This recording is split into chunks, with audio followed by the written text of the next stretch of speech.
Assalamualaikum warahmatullahi wabarakatuh. Nama saya Surya Ramadhani, kelas HPI C1 NIM 135. Saya akan menjawab soal-soal tentang yang pertama, yaitu tentang pemindahan ibu kota negara. Sebenarnya ibu kota negara itu sudah sejak zaman Presiden Soekarno. Sudah sejak zaman Presiden Soekarno itu memang sudah ada rumor ataupun isu ingin dipindah dari Jakarta ke kota lain ataupun ke daerah lain. Nah, pada saat ini ibu kota negara kembali lagi muncul rumornya atau isunya kembali lagi muncul, bahkan sampai sekarang mungkin sudah terjadi pembangunan di sana. Seharusnya pemerintah jika memang benar-benar ingin memindahkan ibu kota ataupun misal nih hanya memindahkan pusat pemerintahnya saja ke Kalimantan, itu tidak apa-apa, tapi harus memikirkan dengan matang-matang semua aspek dan segala macam bentuk yang akan ditanggung ketika kita memindahkan ibu kota negara ataupun dampak yang akan kita terima ketika kita memindahkan ibu kota negara, terutama yang pertama APBN.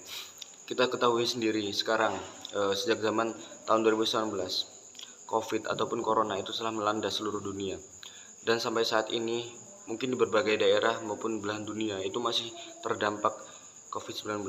Maka dari itu seluruh ekonomi dunia itu lemah, bahkan negara Indonesia sendiri terdampak sangat luar biasa atas COVID tersebut. Maka dari itu pemerintah harusnya memikirkan matang-matang atau mengkaji ulang dengan matang-matang tentang pemindahan ibu kota ini. Jangan sampai ketika kita sudah memindahkan ibu kota tapi kita sendiri APBN-nya membengkak ataupun banyak hutang di negara lain. Sebenarnya tidak apa-apa banyak hutang. Mesti setiap negara ataupun negara yang maju pun bahkan banyak hutangnya. Tetapi yang kita sayangkan, kita ketahui sendiri, sistem pemerintahan di Indonesia itu demokrasi. Nah, ataupun dari dinasti satu ke dinasti lainnya, nanti ketika kita ganti pemimpin, kebanyakan di Indonesia itu proyek yang sudah dijalankan oleh Presiden A, itu ketika nanti ganti presiden itu tidak akan dilanjutkan. Itu banyak, contohnya banyak seperti Hambalang, seperti yang lainnya masih banyak, itu proyek-proyek yang mangkrak. Nah, seperti itulah sistem pemerintah Indonesia. Ketika kita sudah ganti presiden ataupun pemilu lagi, pasti itu tidak akan dilanjutkan. Maka dari itu harus dipikirkan matang-matang. Ketika kita memindahkan ibu kota, ini proyek yang sangat besar, membutuhkan APBN yang sangat besar, anggaran yang sangat besar.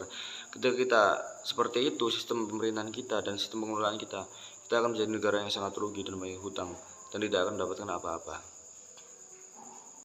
Yang selanjutnya yaitu masalah yang saat ini sedang viral, yaitu hacker Bjorka yang katanya sudah membobol situs Polri, situs pemerintahan, bahkan situs semua aset-aset penting, bahkan institusi penting di negeri ini itu sudah dibobol oleh Bjorka, sudah dibocorkan. Saya hanya ingin bertanya satu, mengapa Bjorka ini datang ketika Indonesia sedang dilanda masalah yang sangat besar, ataupun institusi ternama di Indonesia yaitu Polisi Republik Indonesia itu sedang menjalankan atau menangani kasus yang sangat besar. Mengapa Bjorka datang pada saat ini? Mengapa tidak dulu itu Bjorka datang saat COVID-19 mungkin saat COVID-19 ketika Bjorka datang, COVID-19 akan hilang isunya, akan hilang rumornya.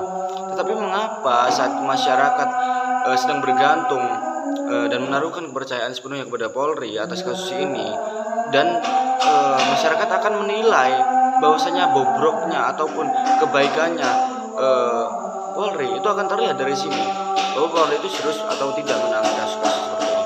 Nah, kita lanjut ke Bjorka. Di Indonesia adalah salah satu negara, adalah termasuk 5 negara yang hackernya itu ditakuti oleh dunia. Mengapa? Saya ingin tanya mengapa seorang 5 negara yang ditakuti hackernya oleh dunia itu bisa-bisanya diobrak-abrik oleh salah satu hacker dan semuanya itu bisa menangani. Kan secara logika tidak mungkin. Mengapa pemerintah tidak mengajak kerjasama hacker-hacker Indonesia? Hacker-hacker Indonesia banyak yang pintar. Di situ saya ingin bertanya, apakah Bjorka ini adalah suatu tim ataupun satu komplotan dari saya tidak menyebutkan namanya untuk mengalihkan isu itu tadi? Kita kan tidak tahu juga. Yang penting jangan lupa, Bjorka mau membobol apa aja, mau membobol siapa aja, mau membobol situs mana aja, yang penting jangan lupa satu, tangananlah kasus-kasus yang saat ini masih ditunggu oleh masyarakat, yang masih dinantikan jawabannya, ataupun masyarakat menanti keterbukaan tentang kasus ini. Jangan kita bahas terlalu dalam menurut saya tentang biorka ini. Nah, yang selanjutnya yaitu terkait supporter sepak bola di Solo terjadi bentrok. Menurut saya budaya-budaya seperti itu seharusnya dihilangkan, karena kalau kita memikirkan satu sama lain seperti itu terus, kita masih memikirkan permusuhan satu antara lain, ataupun entah itu klub bola ataupun klub apa yang lain sebagainya. Kalau kita dalam ajang-ajang seperti itu selalu adanya kerusuhan ataupun tidak terima ketika salah satu idola kita itu mungkin kalah atau bagaimana atau taruhan, itu seharusnya dihilangkan budaya-budaya seperti itu, karena budaya-budaya seperti itu tidak akan memajukan bangsa ini. Buat apa juga kita bentrokan, karena kita juga sama-sama satu saudara, satu negara, satu tanah air. Buat apa kan? Tidak ada gunanya menurut saya. Seharusnya kita sebagai masyarakat Indonesia harusnya sadar diri terlebih dahulu. Bagaimana sikap saya ini seharusnya agar bisa memajukan bangsa ini. Masih banyak kok yang harus difikirkan, selain tawuran ataupun seperti itu menurut saya harusnya ditinggalkan agar bangsa ini cepat maju. Yang selanjutnya yaitu terkait masalah sekolah elit di Indonesia ataupun sekolah bagus yang ada di Indonesia. Nah, sekolah bagus, lalu pendidikannya bagus atau tidak? Dari situ kita harusnya menilai. Yang pertama nih, sekolah-sekolah yang ada di Indonesia kebanyakan itu belum semuanya itu bagus, terutama di daerah-daerah yang pelosok ataupun daerah-daerah yang terpencil terdalam. Itu masih banyak kok sekolah-sekolah yang membutuhkan banyak dana, apalagi untuk ruang kelas mereka belajar. Nah, seharusnya kita sebagai warga negara, sebagai siswa, sebagai pelajar yang memiliki ataupun yang mendapatkan kesempatan untuk bersekolah di sekolah yang bagus, memanfaatkan itu dengan semaksimal mungkin. Karena kita harus banyak-banyak bersyukur, masih banyak saudara kita, masih banyak mereka di luar sana yang tidak bisa mendapatkan fasilitas sebagus kita, mendapatkan fasilitas nyaman kita, mendapatkan fasilitas dan sarana semuanya itu sekomplit kita.